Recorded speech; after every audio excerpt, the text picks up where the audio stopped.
Bueno, mi acercamiento al vapeo se da porque mi esposa, bueno, tengo una esposa y una hija.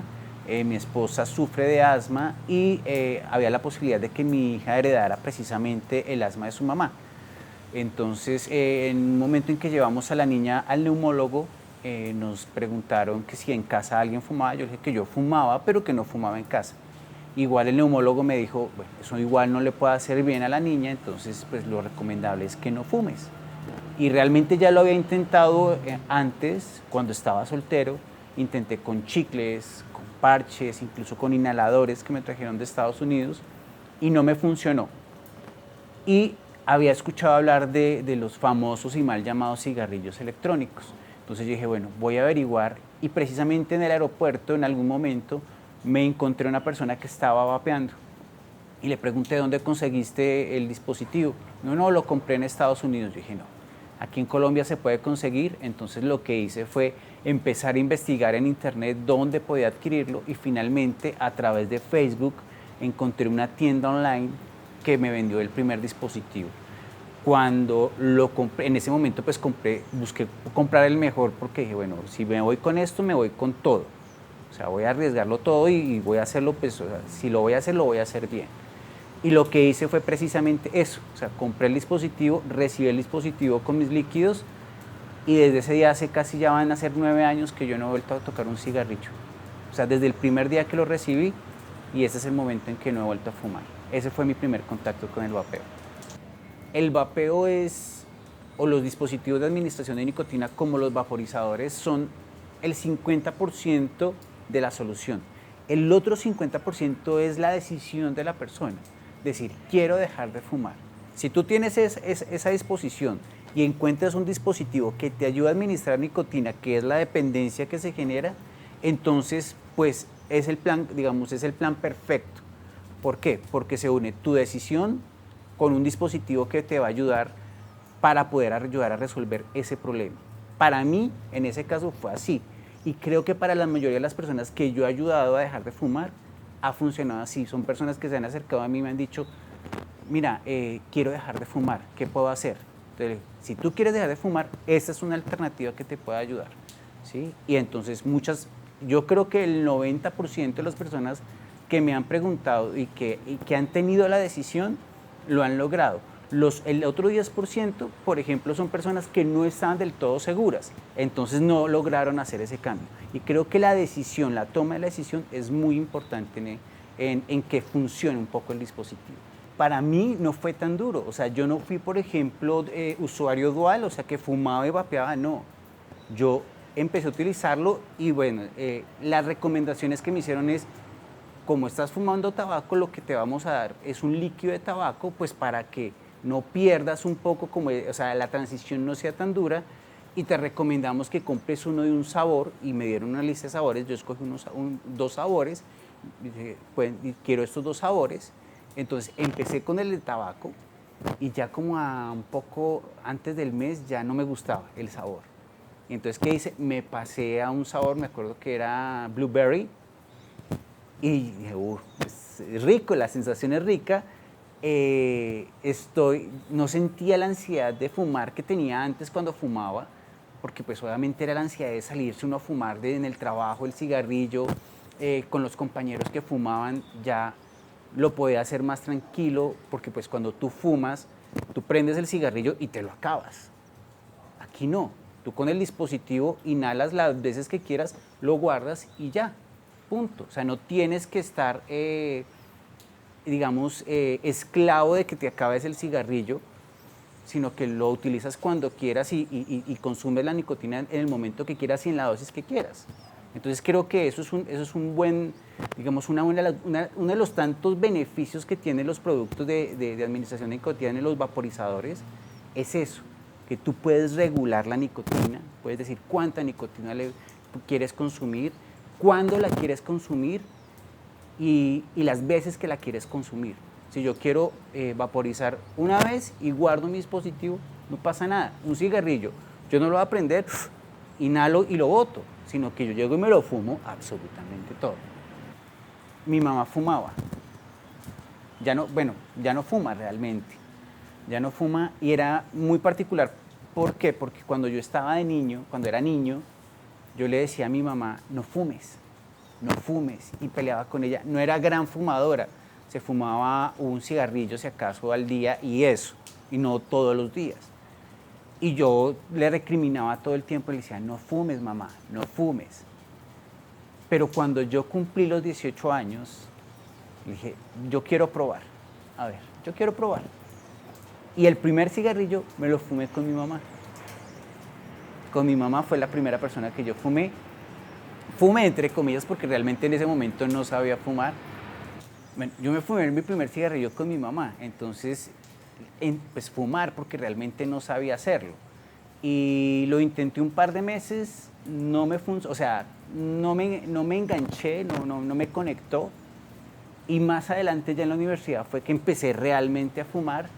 Y ya cuando empecé a trabajar, tenía trabajos cuando estaba estudiando, que eran en los bares y todo esto, que trabajé en ese momento, el ambiente obviamente era muy propicio para que yo fumara y ahí fue donde cogí, digamos, un ritmo más fuerte de fumar.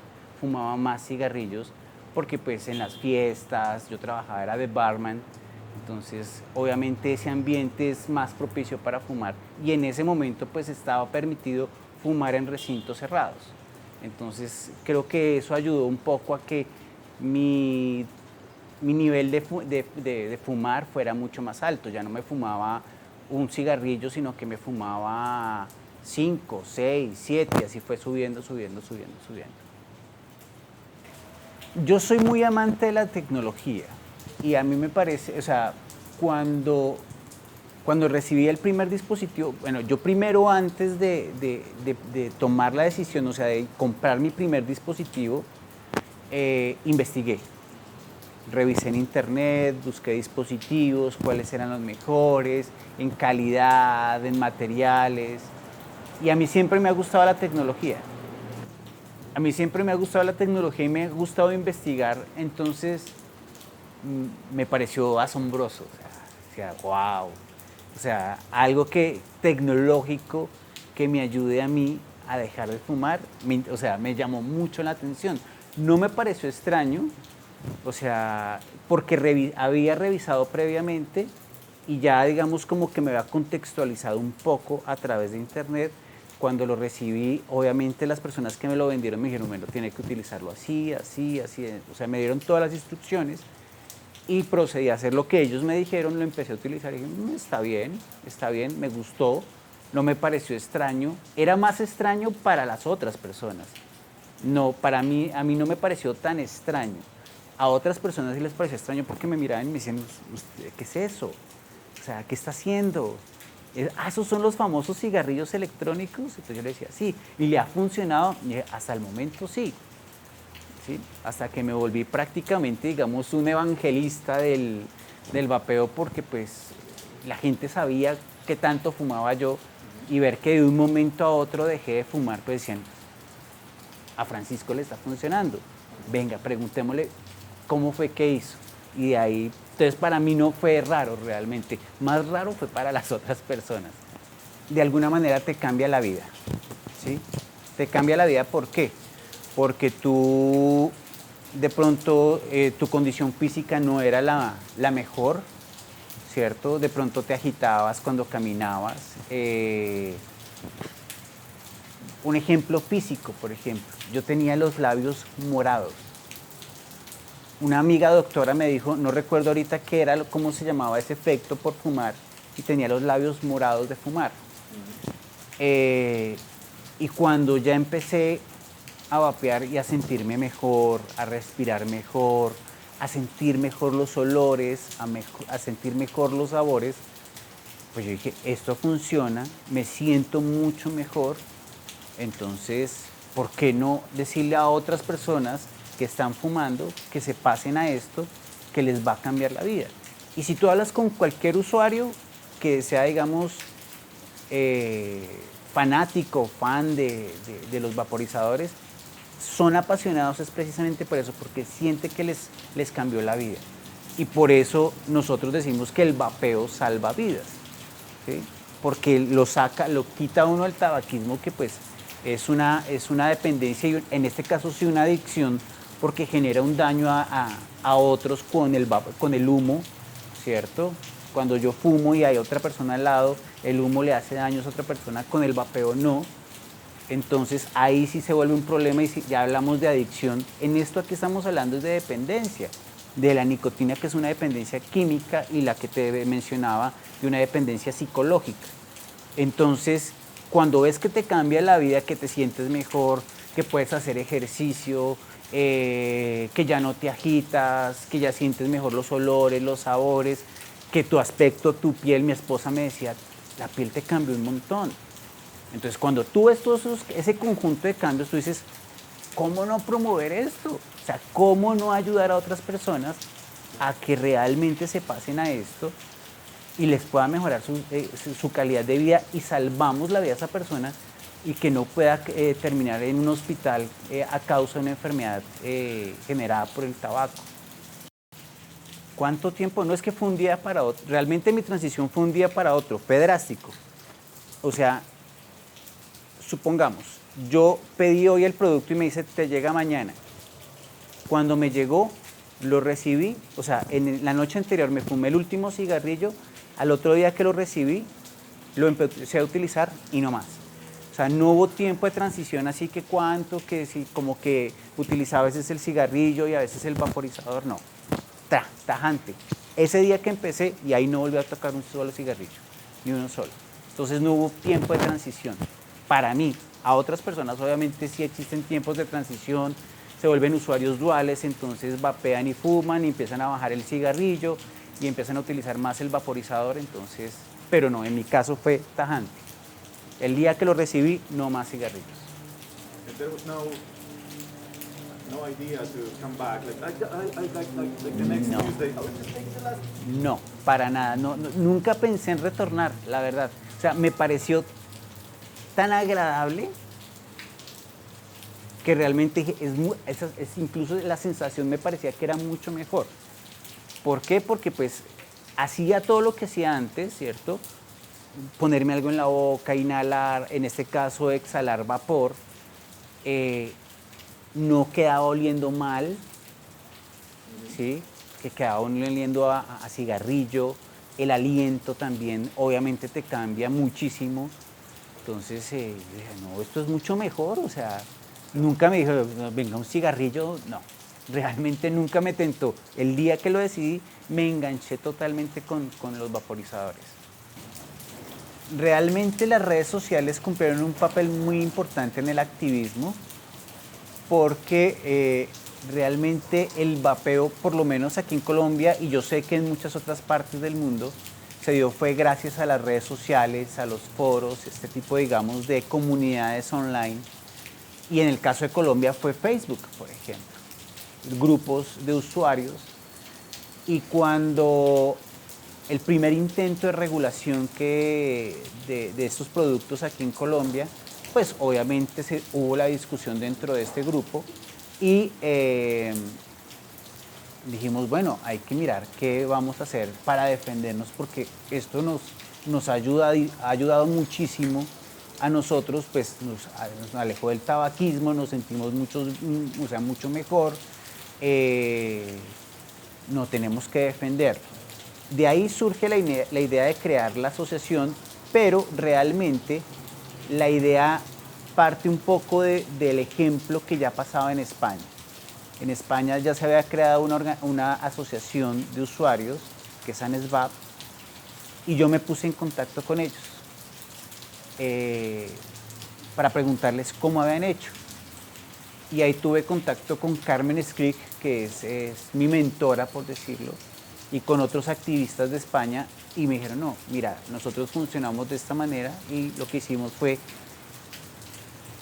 coger ese proceso un poco, digamos, lo que había pasado en España y replicarlo acá en la creación de lo que es Asovape Colombia. Entonces fue la primera asociación de usuarios en América Latina que se creó y se volvió un punto de referencia para el resto de la región, ¿sí? Porque fue la primera asociación, después surgen otras asociaciones como las de México, por ejemplo. Surgen dos asociaciones en México, que es La primera es México y el mundo vapeando, y después aparece ProVapeo México, digamos, un poco más adelante, pero nosotros empezamos, digamos, a ser como el punto de referencia en América Latina. Al punto que otros usuarios que estaban interesados también en defender los vaporizadores y la reducción de daños y riesgos del tabaquismo, me empezaron a buscar a mí y decir, venga, nosotros queremos crear una asociación en nuestro país. Y así empezó, digamos, como a volverse como una bola de nieve, porque empezaron otros países, entonces empezamos con Ecuador, después vino, espérate, me acuerdo bien, primero Ecuador, después en México lo intentamos, pero pues no funcionó, digamos, ese apoyo y se organizaron por otro lado.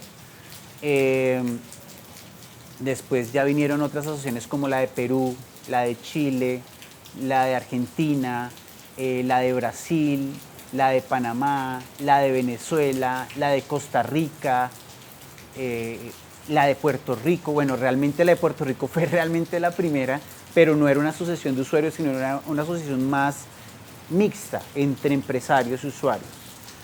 Y eso hizo que pues muchas de las asociaciones que existen actualmente de usuarios en América Latina se llamen ASOVAPE. Entonces está ASOVAPE Chile, ASOVAPE Argentina, ASOVAPE Paraguay, ASOVAPE Perú, ASOVAPE Ecuador, ASOVAPE Venezuela. En Brasil, por problemas legales, no se pudo llamar ASOVAPE y se llama THR Brasil. En Panamá también por problemas legales no se llamó ASOVAPE, sino se llamó ARTP, que es Asociación de Reducción de Daños del Tabaquismo Panamá. En Costa Rica también, digamos, de las últimas que se han creado es la de Costa Rica. Y estamos en este momento en proceso de apoyo a la de Uruguay. Y estamos mirando también con El Salvador. Pero todas, si tú miras, todas se llaman ASOVAPE. Y las que no se llaman ASOVAPE es porque legalmente no se podía. Tener una asociación realmente es una actividad altruista, porque en esto nadie te paga a ti, o sea, lo haces porque crees en la solución, en este caso en la alternativa, como es el caso de los vaporizadores y otros sistemas de administración de nicotina que ya existían o que han aparecido. Por ejemplo, el snus. Hasta que yo no conocía el snus hasta que tuve la oportunidad de ir a Polonia y conocer el snus por una activista que defendía el snus. Apareció el calentamiento de tabaco, que también ha demostrado por estudios científicos que también reduce el daño. Entonces, es más un compromiso propio, porque de esto no vive nadie. O sea, mi profesión no es ser activista pro reducción de daños del tabaco, sino yo soy profesor, yo soy docente, que es mi actividad principal, y esto lo hago es más por pasión y porque creo que con esto podemos salvar millones de vidas, no solamente en la región, sino en el mundo. Y eso me ha permitido, digamos, vincularme y conocer a otras organizaciones, aprender de la experiencia de otras organizaciones. Y es una guerra difícil, realmente, porque tenemos, digamos, grandes opositores con muchos recursos que nosotros, por ejemplo, no tenemos, y que obviamente se convierte como en una guerra entre David y Goliat, ¿sí? Entonces esperemos que nosotros seamos victoriosos como David contra Goliat, porque pues realmente nos enfrentamos contra grandes poderes económicos que quieren perpetuar el tabaquismo de alguna manera, de no ofrecerle más alternativas a los usuarios fumadores que quieren dejar de fumar. Mira, en Colombia realmente en este momento el vapeo no está regulado, ¿sí?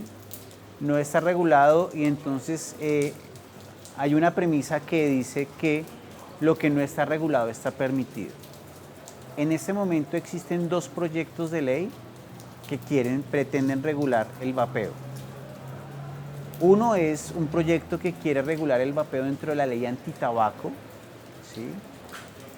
Y lo que hace es que lo equipara al tabaco, que es un error porque primero no contiene tabaco, No hay combustión, que es el factor de riesgo realmente en el tabaquismo, no es la nicotina.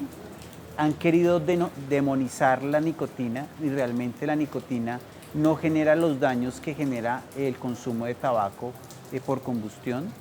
Entonces es equivocada esa idea de tratar de regular el vapeo dentro de la ley antitabaco, porque pues eso conllevaría a una cantidad de restricciones muy fuertes a este tipo de productos y no lograría el alcance que realmente necesita para poder ayudar a reducir las tasas de tabaquismo en Colombia y reducir los daños generados por el consumo de tabaco.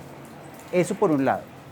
El otro proyecto lo que pretende es regular la sustancia como tal independientemente del dispositivo, y es una regulación más sensata. ¿Por qué? Porque el proyecto de ley lo que quiere es regular los diferentes tipos de suministro de nicotina, pero sin atacar la nicotina, sino ver la estrategia de reducción de daños del consumo de la nicotina sin combustión. Es decir, el proyecto contempla en sí la reducción de daños y riesgos del tabaquismo que pueden dar este tipo de dispositivos, ¿sí? Entonces dice, tiene en cuenta que los estudios que avalan precisamente la reducción de riesgos y daños, y dice, regulemos basándonos en la evidencia científica, en toda la evidencia científica, y evaluemos para qué se debe regular. Obviamente, uno de de los discursos de los anti-vapeo, por llamarlos de alguna manera, es que estos productos están llegando a las manos de menores de edad, con lo cual estamos totalmente de acuerdo que este tipo de productos no son para menores de edad. Para nosotros es supremamente claro, es para aquellas personas que quieren dejar de fumar, que ya tienen el hábito de fumar y que están buscando una alternativa que les permita alejarse del tabaquismo y reducir los daños que les genera el consumo de tabaco por combustión. O hay personas que sencillamente no quieren dejar de fumar por la nicotina, entonces sencillamente unos dispositivos o unos sistemas que le permiten administrarse nicotina sin generar los daños y los riesgos que generan al fumar tabaco por combustión. Entonces ese es como el panorama general del país. Estamos en ese proceso. Confiamos que este segundo proyecto, que está liderado por el representante de la Cámara, Mauricio Toro, logre avanzar y se logre establecer como una ley dentro del país, porque avanzaríamos muchísimo en la defensa y la reducción de los riesgos y los daños por el tabaquismo con este tipo de dispositivos, y no solamente con los productos de vapeo, sino con el snus, por ejemplo, o con los productos de calentamiento de tabaco, que también reducen sustancialmente el daño. Entonces, la idea es precisamente evitar que aquí no se va a prohibir, digamos, no hay una prohibición como tal, porque la Constitución política limita, digamos, ese tipo de cosas frente al desarrollo de la personalidad de las personas. Y era lo que yo te decía hace un momento, si es tu decisión fumar, es tu riesgo y tú asumes el riesgo porque es tu decisión personal, ¿sí? Con estos dispositivos pasa exactamente lo mismo. Los riesgos son mucho menores, hay un mínimo riesgo porque nunca se ha dicho que es inocuo, pero entonces tú asumes ese pequeño riesgo comparado con el gran riesgo que te genera el tabaco. Entonces no va a haber prohibiciones. ¿Dónde puede haber, digamos, restricciones? En los impuestos, ¿sí? Que pongan impuestos muy altos a este tipo de productos que contengan nicotina, limitando el acceso de este tipo de productos y por lo tanto generando un contrabando de estos productos, porque la gente que utiliza estos dispositivos no los va a dejar de utilizar. Y si nosotros, bueno, el Estado realmente impone unos impuestos muy altos, la gente va a buscar conseguirlos por otro lado, por el mercado ilegal. ¿Y cuál es el problema del mercado ilegal? En primer lugar, para el Estado no sigue recibiendo dinero de los impuestos que puede dejarle este tipo de productos. Segundo, la calidad de los productos. No se va a poder llevar, digamos, un control de calidad, ni se van a poder exigir ciertos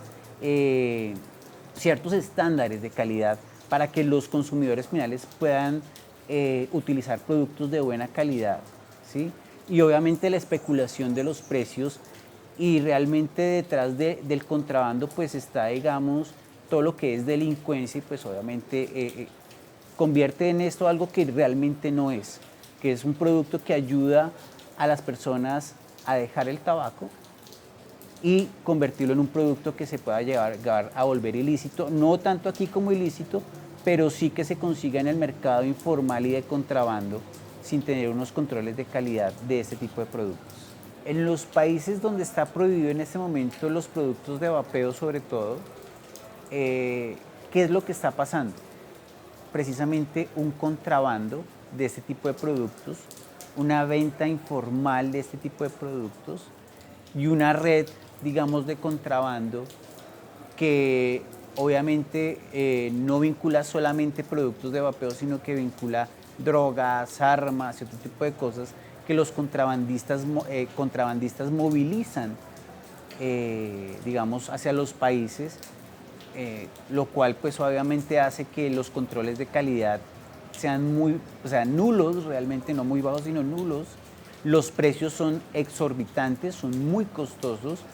Pasa, por ejemplo, en Argentina, pasa en Brasil, en Panamá, en países donde están prohibidos, por ejemplo, en este momento. Y en muchos países, bueno, en muchos no, realmente en casi todos los países está permitido el uso, pero no está permitida la venta. ¿Sí? Ahí es donde está el quick del asunto, porque listo, tú lo puedes utilizar, pero ¿dónde lo puedes adquirir? Es un racionamiento, digamos, básico de un niño de 5 años que dicen, yo te permito utilizarlo, pero ¿cómo lo vas a conseguir? Entonces, ¿eso qué es lo que hace? Promover la informalidad, el contrabando y ese tipo de cosas que afectan no solamente a los usuarios, sino al mismo Estado, porque el Estado deja de percibir unos ingresos de unos impuestos que deben existir, pero que deben ser razonables y proporcionales al tipo de dispositivo y a lo que hace. No son los mismos impuestos que se le aplican al tabaco los que se le deben aplicar a este tipo de productos.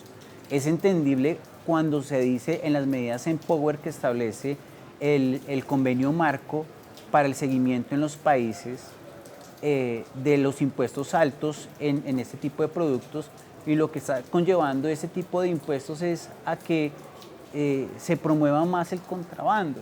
¿Sí? Pasa con muchos productos, uno de ellos, por ejemplo, es el tabaco.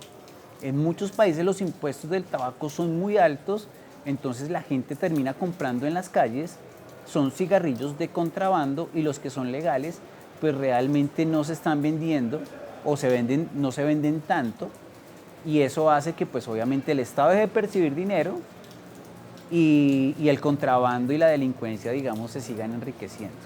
Entonces es absurdo pensar, y sé que los legisladores de todos los países conocen esa situación, pero no toman cartas en el asunto, ¿sí? Y lamentablemente en muchos países está prohibida la venta. Realmente Colombia, Perú, Costa Rica, ¿qué otro país que yo recuerde? En Chile está de alguna manera permitido la venta de los dispositivos. Uruguay, Paraguay prohibido la venta. Entonces realmente son muy pocos los países que tienen la posibilidad de vender este tipo de productos a los usuarios, a los fumadores, y muchas veces tienen que recurrir a la informalidad y a la ilegalidad para poder adquirir este tipo de dispositivos, pensando que ellos están buscándolo para precisamente ayudarse a dejar de fumar. Mira, el convenio marco para el control del tabaco es una especie de delegación o organización que se encarga, que tiene varios comisionados de diferentes partes del mundo que firmaron ese convenio para hacer un control de la venta del tabaco, ¿sí? En todas las partes del mundo, los que firmaron ese convenio, por ejemplo. Y esas personas que firmaron ese convenio, como es el caso de Colombia y muchos otros países que firmaron ese convenio, existen unas políticas en ese convenio que buscan reducir el tabaquismo, generar sistemas de ayuda a los fumadores y unos ciertos controles y restricciones a la venta del tabaco. Eso es obviamente propuesto por la Organización Mundial de la Salud, y el convenio marco lo que hace es que formula esas políticas a través de sus delegados y las va transformando cada cierto tiempo de acuerdo, digamos, al progreso o al avance o al retroceso que tengan ese tipo de políticas. Cuando se habla de las medidas Empower, que son las sugerencias que hace el convenio marco, habla, por ejemplo de los impuestos, de subir los impuestos a productos del tabaco que, vuelvo y te digo, o sea, no tiene sentido porque está generando es contrabando.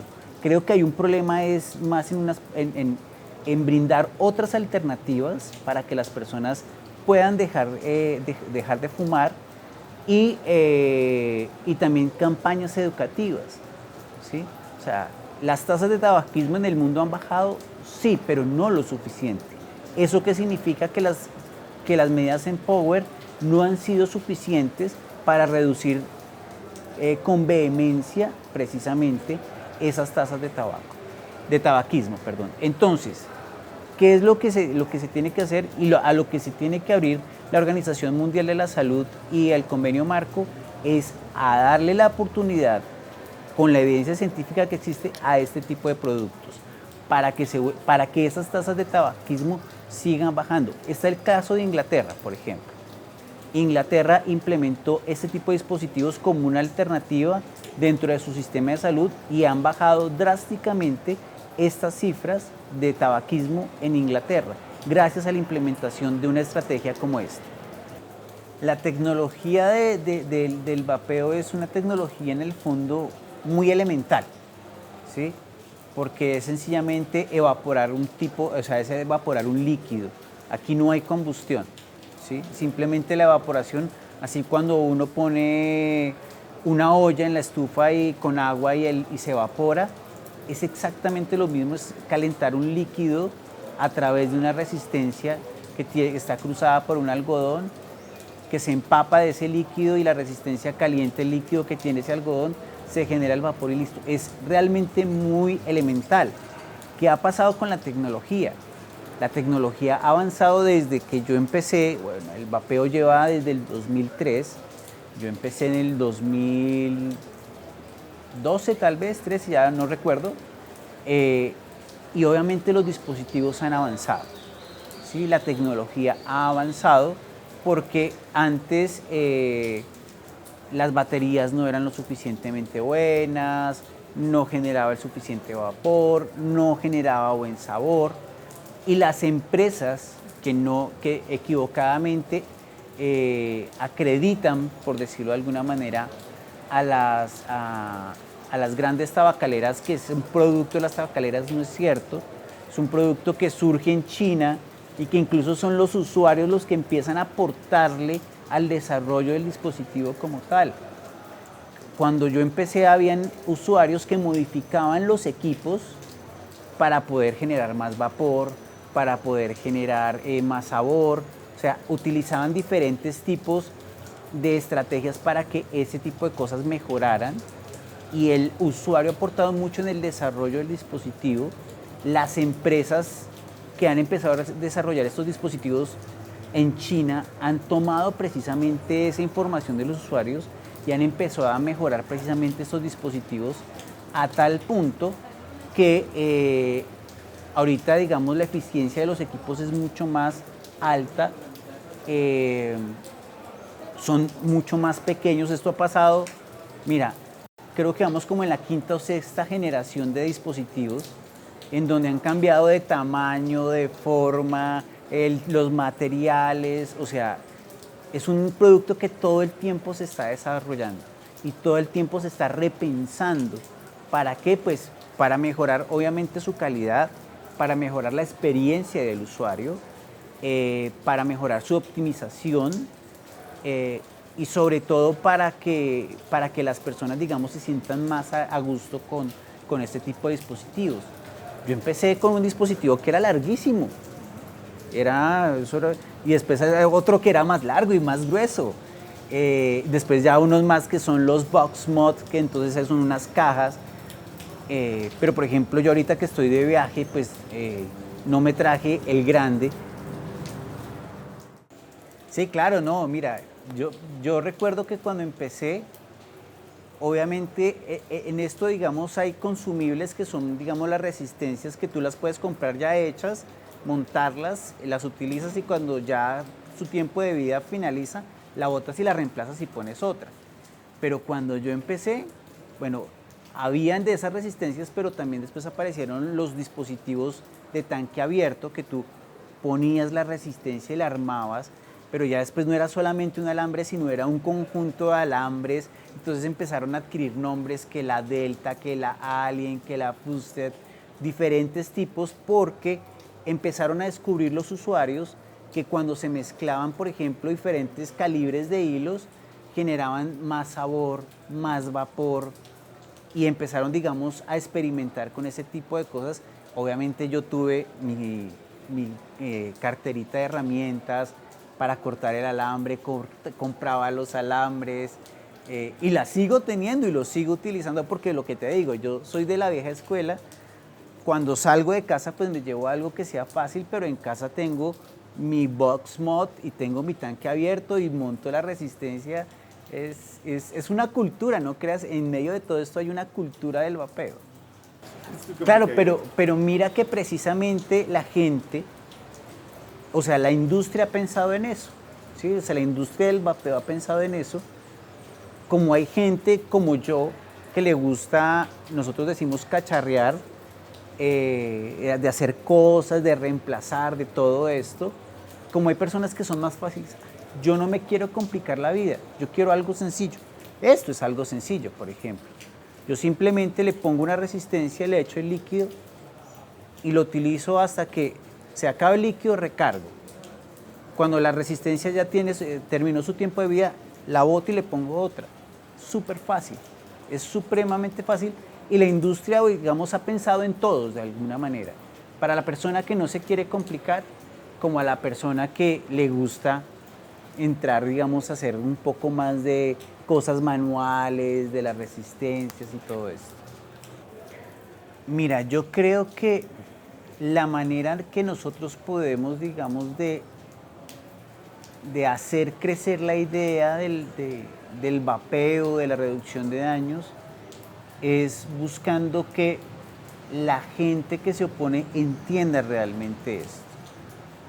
Los científicos, los políticos y la opinión pública en general, que realmente, y los medios de comunicación que son muy importantes, que han estado más en contra de nosotros que a favor, realmente es en contra, que son los que han, digamos, volteado la opinión pública a pensar que esto es igual o peor que el tabaco por combustión.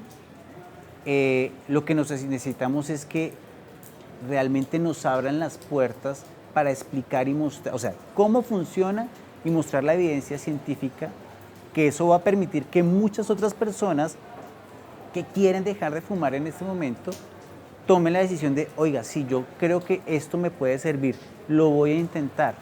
No estamos diciendo que es un dispositivo milagroso, ¿sí? No a todos le funciona, pero yo creo que a un gran porcentaje sí le ha funcionado. Y conozco a cientos de personas, no solamente aquí en Colombia, sino en América Latina y del mundo, que realmente han dicho, mire, esto a mí me salvó la vida. Esto a mí me salvó la vida y eso es lo que necesitamos, que los intereses, los intereses que haya detrás de evitar que el vapeo surja como una herramienta de reducción de daños del tabaquismo, le dé la oportunidad, y con esto estamos salvando realmente a muchas personas. No estamos diciendo que sea inocuo, no lo es, pero comparado con el tabaco por combustión, es 95%, lo dice el Royal College en Inglaterra, menos nocivo que el tabaco. Reducimos hay un pequeño factor de un 5% no de daño, sino de posibilidad, que eso puede variar, que es variable, en que sea 5 o menos de la posibilidad de que se genere ese daño, ¿sí? Entonces necesitamos es eso, que los medios nos abran las puertas y nos escuchen realmente, que los políticos entiendan realmente qué son estos dispositivos y que recojan los testimonios de las personas que realmente se han visto beneficiadas y cómo les ha cambiado su vida, y que miren la evidencia científica toda, o sea, que sea una revisión democrática, que se tenga en cuenta lo que está en pro y lo que está en contra, que se vea todo y que equiparemos. Y realmente la evidencia ahorita en pro es mucho más contundente que la evidencia en contra.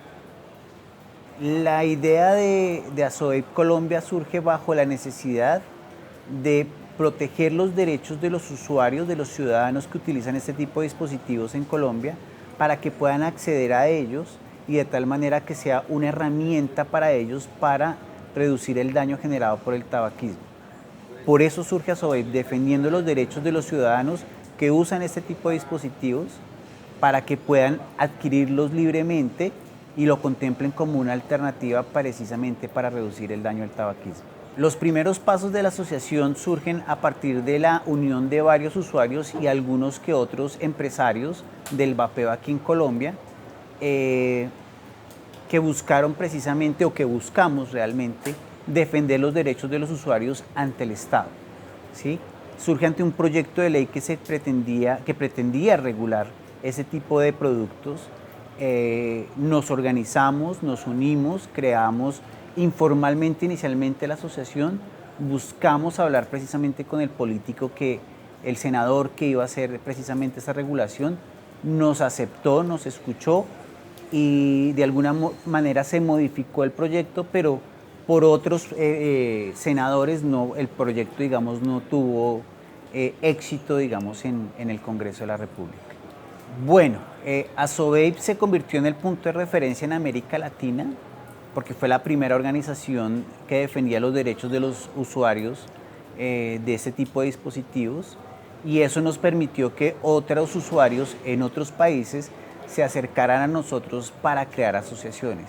Entonces ahí fue donde yo intervine apoyando precisamente la creación de esas otras asociaciones, y eso conllevó a que existan actualmente apoyadas desde mi parte 10 organizaciones en América Latina, que son la de Costa Rica, Panamá, Perú, Ecuador, Venezuela, Chile, Argentina, Paraguay y Brasil.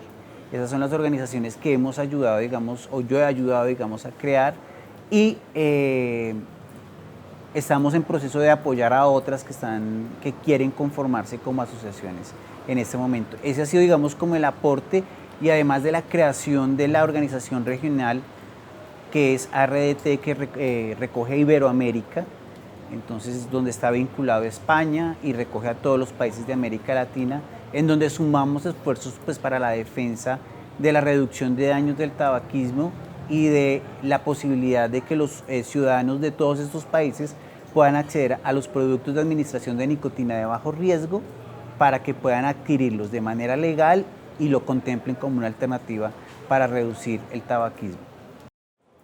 La situación de Europa es muy distinta a la de América Latina. ¿Por qué? Porque pues, España y Portugal hacen parte de la Comunidad Económica Europea, y está la TPD, que es la ley, por decirlo así, o la normativa que establece, digamos, los lineamientos para la regulación de los productos de administración de nicotina en ese continente. En América Latina no existe una organización regional como lo es la Comunidad Económica Europea, entonces los lineamientos son distintos. A pesar que en Europa cada país adecúa esos lineamientos de acuerdo a como lo vean ellos conveniente, pero hay unos lineamientos generales para todos. Aquí en Latinoamérica no existen esos lineamientos. Cada país asume unos lineamientos diferentes. Por ejemplo, Brasil, Argentina, Panamá, son países donde está prohibida, por ejemplo, la venta de los dispositivos, pero, por ejemplo, también en todos los países está permitido el uso, ¿sí? Aquí en Colombia está permitida la venta porque no está regulado, ¿sí? Y lo que no está regulado está permitido. Entonces, como puedes darte cuenta, cada país asume, digamos, su normativa a su manera. Obviamente se tienen en cuenta los países que firmaron el convenio marco, que ellos son los que establecen precisamente unas políticas de regulación frente a este tipo de productos, que no deberían ir, digamos, podrían ser parte del convenio marco, sí, pero como una ayuda para reducir las tasas de tabaquismo y no como un producto más de tabaco. Digamos, los impuestos a los productos de vapeo es una de las estrategias precisamente que dice el convenio marco para reducir supuestamente las tasas de tabaquismo. pero realmente en la realidad los impuestos altos lo que han llevado es a generar contrabando, por ejemplo, productos de tabaco. Si lo hacen con los productos de vapeo o de administración de nicotina, sean los vaporizadores, sea el snus o sea el tabaco calentado, lo que va a generar precisamente es contrabando, ¿cierto? Y el Estado va a dejar de percibir dinero, las personas van a recibir productos de dudosa calidad y se pone en riesgo realmente la calidad del producto e incluso la salud de las personas. Bueno, los medios de comunicación frente al vapeo son bastante hostiles realmente. Y eso tiene que ver un poco con la influencia de las organizaciones antitabaco, que nos ven como un enemigo cuando realmente en el fondo nosotros también somos antitabaco, porque nosotros queremos que la gente deje de fumar y nosotros estamos ofreciendo una alternativa de menor riesgo para que las personas puedan dejar de fumar. Y la reducción de riesgos y daños es una política que se ha establecido como un derecho, por ejemplo, sobre todo en este momento es para los consumidores de sustancias ilícitas, que ellos tienen unos derechos y tienen derecho a reducir esos daños, ¿sí? Y es algo que surge en los años 80 con el SIDA. Entonces a la gente no se le iba a prohibir que tuviera relaciones sexuales porque pues sí podía contraer el SIDA, sino utilizaron mecanismos de reducción de daños como el preservativo, el condón, para que la gente se pudiera proteger y evitar que se contagiara precisamente del SIDA. Así con muchas otras cosas, digamos, la reducción de riesgos y daños lo vivimos todo el tiempo, todos los días. Ahorita con la pandemia, las máscaras es un dispositivo de reducción de daño. Evita que tengas la posibilidad y reduce la posibilidad de que un tercero te contagie a ti de COVID, por ejemplo. Entonces, ¿por qué no contemplar los dispositivos o los productos de administración de nicotina de bajo riesgo como una alternativa para la reducción de riesgos del tabaquismo que mata 8 millones de personas al año en el mundo cuando hay más, no sé, ya olvidé la cifra de cuántos millones de fumadores hay en el mundo? Entonces, los medios lo que tienen que hacer es abrirle las puertas. Realmente han cerrado las puertas porque esta gente antitabaco lo que ha hecho precisamente es decir, demonizar precisamente el producto, acusarnos falsamente de que somos lobistas de las tabacaleras, que no es cierto. Las tabacaleras, digamos, se suben a esto de los productos de administración de nicotina muy tarde, es decir, ellos no fueron los que arrancaron este tipo de productos, fue la industria independiente. Fue la industria independiente realmente la que generó este tipo de productos. Las tabacaleras se vienen a sumar realmente a esto de la reducción, bueno, a la reducción de daños no, sino a los productos de menor riesgo hace relativamente poco con respecto a la historia del vapeo. Entonces, como nos tienen satanizados de esa manera, muchas veces nos han cerrado las puertas en los medios y muchas veces la información lamentablemente es manipulada. Te pongo un ejemplo. Hace poco salió un estudio que se hizo en la UCLA, en la universidad en Estados Unidos, hablando sobre el uso de los cigarrillos electrónicos, diciendo que causaban no sé cuántas enfermedades. Tuvimos la posibilidad de hablar con la investigadora y ella dijo que en ningún momento había dicho que surgían ese tipo de enfermedades. Entonces, ¿qué están haciendo los medios? Manipulando la información. Bueno, sobre el COP9 que se viene este año en noviembre, pues realmente es lamentable la posición de la Organización Mundial de la Salud, porque la Organización Mundial de la Salud no ha querido ver toda la evidencia científica que existe. Y parten de una acusación que realmente para mí es infantil, de decir que mucha de esa información es financiada por las grandes tabacaleras. La ciencia es la ciencia. Y la ciencia es verificable y es comprobable. Si yo hago como científico un estudio, yo puedo replicar, o otro científico puede replicar mi estudio y confirmar si es o no cierto. No simplemente quedarse con acusaciones sin fundamento muchas veces de que son estudios financiados por las tabacaleras. Entonces, cuando no tienen en cuenta toda la evidencia científica, ¿qué es lo que están haciendo? Están sesgando realmente la información a una cosa que dice y que realmente comparada con lo que hay de evidencia en pro de la reducción de daños, la que está la que está pro es impresionante, o sea, es absurdamente grande. Yo hasta el momento tengo en la cabeza 2000 estudios que hablan a favor de la reducción de daños, pero pueden ir en este momento tal vez 6000 o más estudios que defienden la reducción de daños de universidades prestigiosas, institutos de investigación prestigiosos, de científicos prestigiosos. ¿Por qué la Organización Mundial de la Salud no tiene en cuenta esa información? ¿Por qué la Organización Mundial de la Salud se deja sesgar por una información muy pequeña y poco confiable, científica, que es sobre lo cual debería, digamos, legislar, o no tanto legislar, sino de recomendar, y es ser democrática y decir, bueno, reunamos toda la evidencia, evaluemos qué fue lo que hizo Inglaterra, cojamos toda la evidencia científica, evaluemos y decimos, sí hay una reducción de daños, esto sí genera una reducción de daños. Hay intereses oscuros de grandes filántropos que quieren influenciar en la Organización Mundial de la Salud bajo unos intereses muy particulares y oscuros, y la Organización Mundial de la Salud desafortunadamente no está cumpliendo el papel que debería cumplir, ¿sí?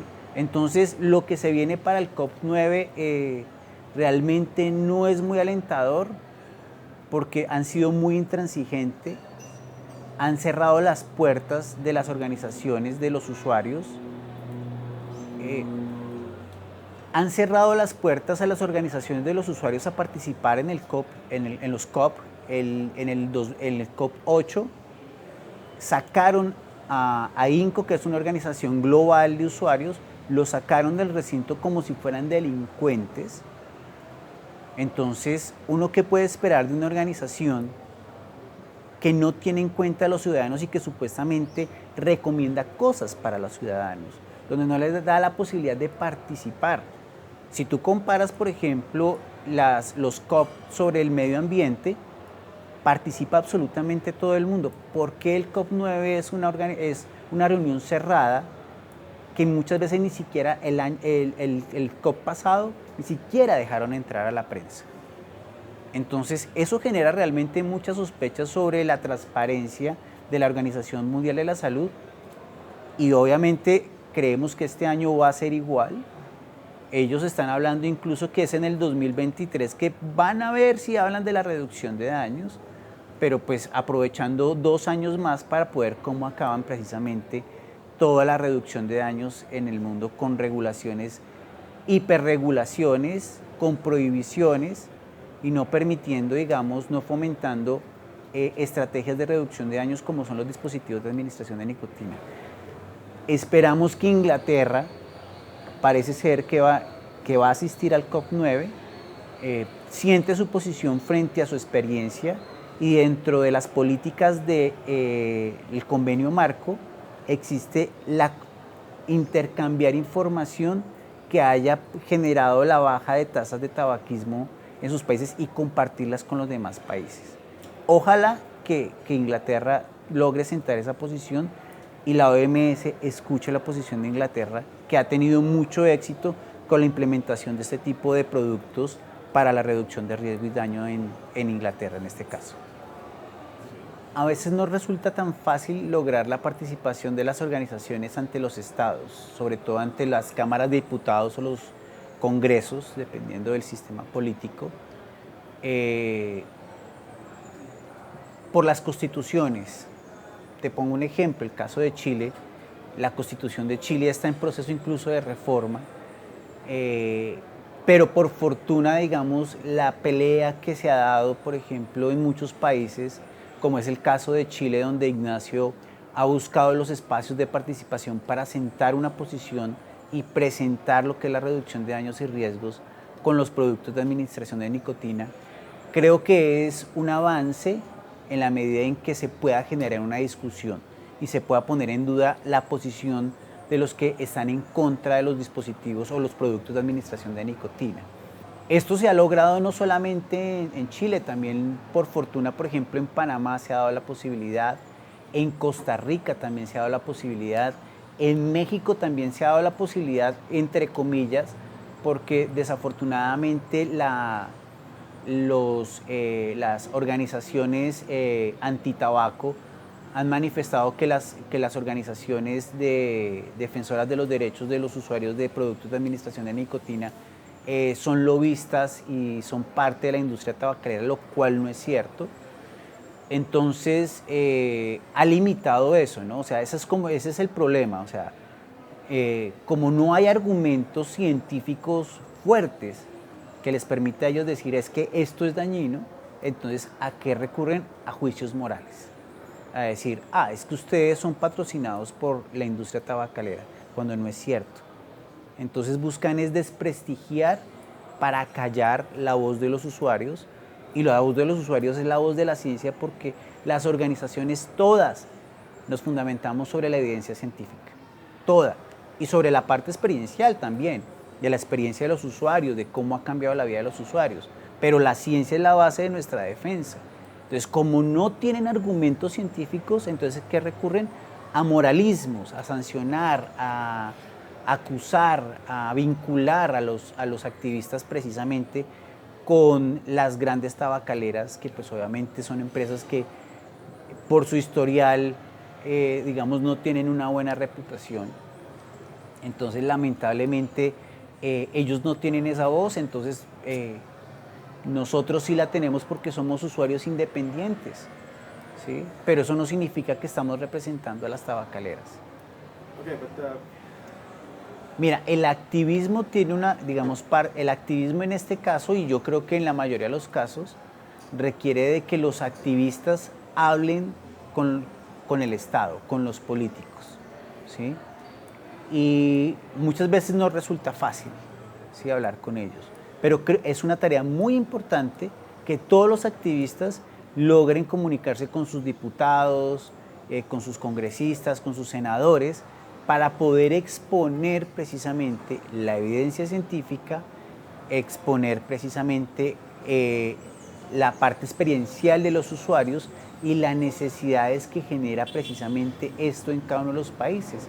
Hay países que tienen tasas de tabaquismo mucho más altas que otras, pero la idea es que a futuro ninguna persona o el porcentaje sea muy bajo de tabaquismo, ¿sí? Entonces es muy importante la interacción, por ejemplo, como la que ha hecho Ignacio con los diferentes diputados en su país, así como lo han hecho también Tomás Sánchez en Panamá, de hablar con los diputados para exponer precisamente toda la evidencia científica. Lo ha hecho también Claudio Teixeira en Brasil, lo está haciendo en este momento Juan Facundo en Argentina, lo he hecho yo aquí en Colombia con varios representantes y senadores. Ese es parte de nuestro papel, es hacer llegar la voz de los usuarios a esos diputados. Pero no solamente la voz, sino la evidencia que sustenta esa voz. Y en este caso es una evidencia científica.